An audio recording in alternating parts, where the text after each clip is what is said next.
புரட்டாசி மாதம் ஆரம்பிச்சதும் மீன்காரங்க வந்து வரிசையாக வந்துட்டே இருக்காங்க நம்ம வீட்டு வழியா. இல்லைன்னா ஹஸ்பண்ட் சொல்லுவாங்க, வீக்லி ஒன்ஸ் மீன் கண்டிப்பாக வாங்கிரு அப்படின்னு சொல்லுவாங்க. பசங்களுக்கு ரொம்ப நல்லது இல்லையா, அதனால வாங்கிருன்னு சொல்லுவாங்க.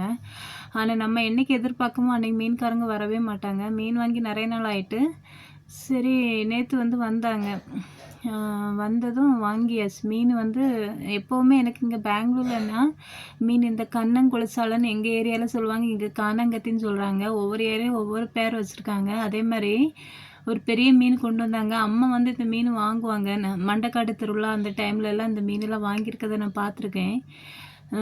அதனால இந்த மீன் கொண்டு வந்தாங்க. இது வந்து இங்கே வஞ்சிர மீன் சொல்கிறாங்க. அங்கே வந்து அது வந்து வலை மீனா இல்லைன்னா சூரை மீனான்னு தெரில. சூரை மீன் அம்மா சொன்னாங்க, சூரை மீனாக இருக்காது, பாறை மீன் வாங்குவாங்க.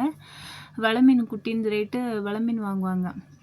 சரி, ஏதோ வாங்கியாச்சு. வாங்கிட்டு ஒரு மீன் எக்ஸ்ட்ரா கண்ணங்குடி கொளிச்சால வேறு தந்தாங்க.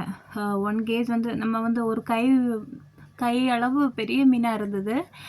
அதனால சரி, நான் வந்து எல்லா மீனுக்குமே தோல் உரிச்சிருவேன். இந்த மீன் வந்து தோல் உரிக்கலான்னா எனக்கு கட் பண்ண தெரியாது. பெரிய மீனாக இருந்தது, எப்படி வீட்டில் வச்சு கட் பண்ண முடியும்? சரி, நீங்களே கட் பண்ணி கொடுத்துருங்க அப்படின்னு சொல்லிட்டு மீன் அந்த அண்ணாட்ட சொன்னேன். அந்த அண்ணா அதில் கட் பண்ணி தந்தாங்க. ஆனால் நம்ம குழம்பு வைக்கிற டைமோட மீன் வந்து கழுவுற டைம் ரொம்ப கஷ்டமாயிட்டு. எனக்கு இந்த தோல் உரிக்காமல் கறி வச்சா எனக்கு பிடிக்கவே பிடிக்காது.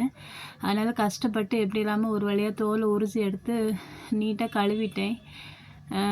இங்கே வந்து புரட்டாசினாலே மீன் வாங்க மாட்டேங்காங்க நிறைய. இங்கேன்னு இல்லை, இங்கே நிறைய இந்த வருஷம் தான் கேள்விப்பட்டிருக்கேன் இந்த மாதிரி மீன் வாங்க மாட்டாங்க. எங்கள் ஊர்ல எல்லாம் கார்த்திகை மாதத்துலலாம் வாங்க மாட்டோம்.